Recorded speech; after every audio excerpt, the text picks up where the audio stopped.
जय हिंद साथियों, देखिए आज हम क्लास 10th में त्रिकोणमिति पढ़ने जा रहे हैं, जिसमें हम आज पढ़ेंगे क्लास 10th का त्रिकोणमिति।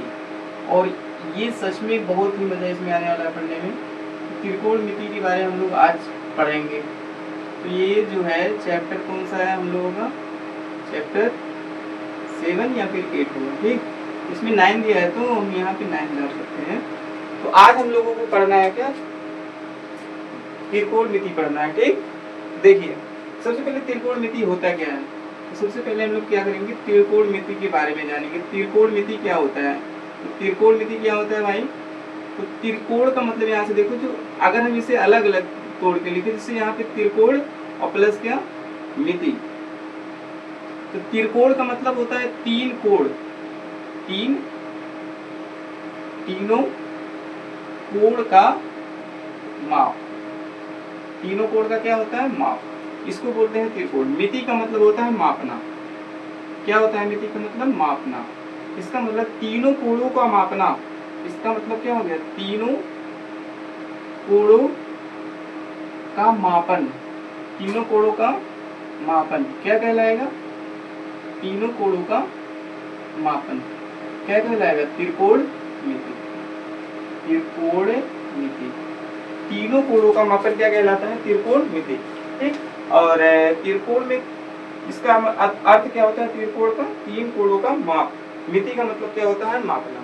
तीनों कोणों को हम क्या करेंगे? माप देंगे, तो उसे क्या बोलेंगे? तीनों कोणों का मापन अर्थात त्रिकोणमिति। अब देखिए इसमें हमेशा जो है एक ही त्रिभुज बनेगा और उसका नाम क्या है? Right angle triangle. अब जैसे यहाँ पे देखो ये समकोण त्रिभुज है, इसी को बोलते हैं क्या? समकोण त्रिभुज। समकोण त्रिभुज ये क्या होता है? समकोण त्रिभुज। अब ये वाला मान ले रहे हैं, ये वाला जो है ये है ए और ये बी और ये सी। ये वाला जो है त्रिकोणमिति में बस एक ही फिगर लगता है, वो क्या होता है? राइट समकोण त्रिभुज होता है ना। अब यहाँ पे देखो जो सीधी वाली लाइन है इसको बोलते हैं क्या? 90 अंश। अब यहाँ पे क्या बनेगा? थीटा अंश। यहाँ पे भी क्या बनेगा? थीटा। अब ऐसे समझो, जो थीटा के सामने होता है उसे बोलते हैं लंब। थीटा के सामने जो होगा उसे क्या बोलेंगे? लंब। और 90 अंश के सामने जो होता है वो सबसे बड़ी भुजा होती है, उसे क्या बोलते हैं? कर्ण। इसे क्या बोलते हैं? कर्ण। और जो दोनों पे टिकी होती है उसे क्या बोलते हैं? आधार। बस यही होता है भाई, आराम से इसको जान लो। मतलब क्या होता है? लंब का मतलब सीधी रेखा। ठीक, ये लंब जिसपे 90 अंश का बना वो सीधी रेखा गया, उसका मान कितना? 90 अंश। मतलब वो क्या कहलाएगा? लंब। अब 90 अंश लंब का मतलब 90 अंश का कोण बनाएगा। अब 90 अंश के सामने जो होगा मेरे भाई वो क्या होगा? कर्ण। इसका मतलब कर्ण कितना है? ये सबसे बड़ी भुजा जो दिख रही है ये क्या होती है? कर्ण। और ये वाला क्या होता है? आधार। आधार मतलब क्या? जो जिसपे 90 अंश और थीटा दोनों बने होते हैं उसे बोलते हैं आधार।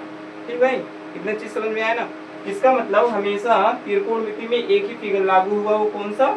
समकोण त्रिभुज। इसके अलावा कोई भी नहीं। एक नंबर में क्वेश्चन आएगा तो कौन सा मतलब बोलेगा कि समकोण त्रिकोणमिति में कौन सा फिगर लागू होता है, तो कौन सा? समकोण त्रिभुज होता है। ठीक, हाँ, तो हम लोग जानते हैं एक सूत्र होता है पाइथागोरस प्रमेय। पाइथागोरस प्रमेय आप सभी को पता होगा, आप 7th में पढ़ चुके होंगे। सूत्र क्या होता है? पाइथागोरस प्रमेय वाला सूत्र कर्ण का स्क्वायर। कर्ण का स्क्वायर बराबर क्या होता है? लंब का स्क्वायर प्लस आधार का स्क्वायर। यही होता है ना। बस इसी पे हमको क्या करना है? सवाल को लगाना है। कर्ण का स्क्वायर बराबर लंब का स्क्वायर प्लस आधार का स्क्वायर। अब यहाँ से यदि बोलता है आधार लंब ज्ञात करने के लिए, तो लंब का स्क्वायर कैसे निकालेंगे? अब देखो ये वाला इधर प्लस है, इधर आके क्या हुआ? माइनस। तो हम क्या लिखेंगे? कर्ण का स्क्वायर लंब का स्क्वायर बराबर कर्ण के स्क्वायर माइनस क्या करेंगे? आधार का स्क्वायर। मतलब क्या होता है? जो कर्ण होता है अगर हमें लंब ज्ञात करना है तो आधार को घटा देंगे, और कहीं यदि हमें आधार ज्ञात करना होगा, क्या? आधार यदि ज्ञात करना होगा तो इसका सूत्र क्या होता है? आधार का स्क्वायर बराबर कर्ण का स्क्वायर माइनस लंब का स्क्वायर। तो उसमें से क्या घटा देना है? लंब का स्क्वायर हमें क्या करना है? माइनस कर देना है। हमें पता चल जाएगा आधार कितना है। ठीक, इतना चीज समझ में आया ना सभी को। अब देखो कुछ ट्रिपलेट में बता रहा हूँ इसी पे है। जैसे देखो एक ट्रिपलेट यहाँ पे लिख दे रहे हैं जो सबसे ज्यादा इसमें लगता है, यूज होता है। तो जैसे यहाँ पे 3 और 4 और 5। अब देखो जो इसमें से सबसे बड़ा होता है वो होता है कर्ण। जो सबसे बड़ा अंक होगा वो क्या होगा? कर्ण। और बाकी इसमें से चाहे जो लंब और कर्ण मान लेते हैं। दूसरा वाला देखो जैसे 6 8 10, ये वाला देखो 6 8 10, इसी का 2 गुना। देखो जो सबसे बड़ा वाला होगा वो क्या होगा, कर्ण। ठीक, इसी तरीके से 5 12 13, ये भी क्या है, ट्रिपलेट है। देखो यहाँ पे 5 12 13, 13 13 का मतलब क्या होता है, यहाँ पे ये क्या है, कर्ण है। अब जैसे देखो, अब हमको जैसे ज्ञात करना है कैसे निकालेंगे, तो सूत्र क्या होता है, बस इतना कि एक और लिख लो, 7 24 25, मतलब 3 चीज का यूज होना है हमको। 7 24 25, ये जो बड़ा वाला दिख रहा है ये क्या है, कर्ण है। ये क्या होता है, कर्ण होता है ना। तो बस यही हमें निकालना होता है, बस ऐसे ही ज्ञात कर लेंगे। जैसे देखो इतना सब लोग पहले स्क्रीनशॉट ले लो, उसके बाद आगे पढ़ते हैं। ले ली। अब देखो इसके आगे, जैसे मान लो कोई भी ट्रिपलेट यहाँ से उठा लो, उसके बाद मैंने कहा कि मतलब मान ज्ञात कर लेते हैं। जैसे देखो अगर वो दोनों साइड में आपस में बराबर होगा, इसका मतलब उस क्या है, सही आंसर है उसका। अगर बराबर नहीं हुआ तो सही नहीं होगा। अब जैसे कर्ण, यहाँ से पहला वाला देख लो, जैसे 13 वाला उठा रहे हैं, ये वाला 13 का स्क्वायर, यहाँ पे कर्ण मतलब कितना, 13 का स्क्वायर बराबर लंब कोई भी मान ले रहे हैं, 5 मान ले रहे हैं यहाँ से, तो 5 का स्क्वायर प्लस आधार कितना है 12, तो 12 का स्क्वायर हो जाएगा। अब 13 का स्क्वायर, 13 गुणे 13 कितना आता है, 169 बराबर 5 का स्क्वायर मतलब 5 गुणे 5 कितना आता है 25, प्लस 12 का स्क्वायर मतलब 12 गुणे 12 कितना आता है 144। अब देखो 125 में 144 जोड़ देंगे 169, देखो दोनों आपस में बराबर हुए कि नहीं। इसका मतलब ये ट्रिपलेट अगर याद कर लेंगे आप तो आपको आसानी हो जाएगी लगाने में। ठीक, इसके आगे हम लोग इसका मेन जो फार्मूला है उसको पढ़ने जा रहे हैं, और उसका भी ट्रिक से बताएंगे भाई कैसे याद करना है सभी को। इतना चीज हो गया है, तो देखो ये ट्रिपलेट बहुत इंपॉर्टेंट है, इसको भाई आप सभी को याद करना पड़ेगा। अब इसके बाद देखो क्या होता है, देखो एक होता है हमारे पास 6 अनुपातिक मान होते हैं, ये अनुपात बोलते हो इसे। ये पहला होता है साइन थीटा, दूसरा कॉस थीटा, तीसरा टेन थीटा, और एक होता है कौन सा लिखूं, कॉसेक लिख लिया, कॉसेक थीटा, एक होता है सेक थीटा, और एक होता है कॉड थीटा। बस ये 6 अनुपात के मान इसके होते हैं, बस इसी के बारे में हमें पढ़ना है। तो कैसे पढ़ेंगे देखिए, सबसे पहले यहाँ पे एक त्रिभुज बना ले रहे हैं, इसका मान रख रहे हैं, ये ए है और ये बी है और ये वाला सी है। ये कितने अंश का कोण बनाएगा, 90 अंश का। अब 90 अंश के सामने कौन सी भुजा होती है, कर्ण होती है। अब इसको हम डिनोट कर रहे हैं के से, यहाँ पे थीटा मान ले रहे हैं, थीटा के सामने कौन सा होता है, लंब होता है, लंब को मान रहे हैं यल, क्या यल। और जो नीचे वाला है इसको बोलेंगे आधार, इसको क्या मानेंगे, ए मानेंगे। ठीक, इसको क्या मानना है, ए मानना है। अब देखो एक सूत्र में बता रहा हूँ, लाल बटे कक्का से हम लोग याद कर सकते हैं इसका पूरा फार्मूला, लाल बटे कक्का से। ये लग यहाँ से देखो, ये जो पहला वाला होता है इस पे होता है साइन थीटा, और दूसरा वाला जो होता है इस पे होता है कॉस थीटा, और तीसरा वाला जो होता है इस पे होता है टेन थीटा।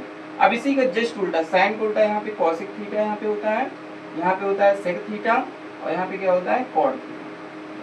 ये जिसको याद हुआ लाल बटे कक्का, लाल बटे कक्का से रख लीजिए आप, एकदम से मस्त हो जाए भाई, याद हो जाएगा आराम से। बस लाल बटे कक्का याद करना है बस, और क्या करना है। देखो लाल, लाल मतलब यहाँ से जो पहला वाला लेटर है उस पे क्या होगा, साइन, दूसरे वाले पे कॉस, तीसरे वाले पे टेन, चौथे वाले पे मतलब जो नीचे होगा उस पे कॉसिक होगा, एक कॉस के नीचे जो होगा उस पे सेक होगा, टेन के नीचे जो होगा उस पे कॉट होगा।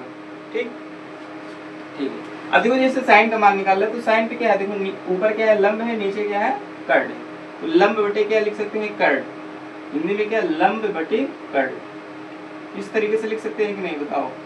फिर दूसरा देखो, दूसरे पे और कॉस पे क्या है, आधार बटे कर्ण। यहाँ पे क्या है, ए अपान में के, मतलब आधार बटे क्या होता है, कर्ण। तो यहाँ पे क्या होगा, आधार बटे कर्ण।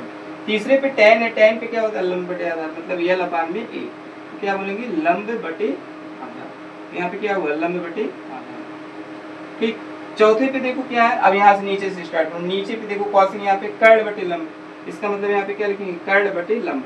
यहाँ पे क्या है, कर्ण बटे लंब। अब यदि याद ना हो तो ऐसे समझ लो, इसी का उल्टा देखो, साइन का उल्टा होता है कॉसिक। यहाँ पे देखो लंब बटे कर्ण, तो कर्ण बटे लंब जब होगा तो क्या होगा, कॉसिक। अब देखो सेक, कॉस का उल्टा कर्ण बटे आधार है, कर्ण बटे आधार, कर्ण बटे आधार। यहाँ पे क्या लिखेंगे, कर्ण बटे आधार।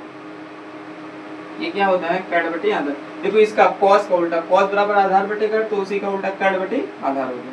टेन ई क्वाड दो होता है, क्वाड tan का उल्टा होता है, मतलब यहाँ पे क्या आएगा आधार बटे लंब। देखो यहाँ पे लंब बटे आधार आया था, यहाँ पे क्या आएगा आधार बटे लंब, तो यहाँ पे क्या लिखेंगे आधार बटे। ठीक, तो इस तरीके से हमें क्या करना है, सारे सूत्र को याद कर लेना है। कितना आप सब याद करके आइएगा, उसके बाद कल मिलते हैं। ठीक है।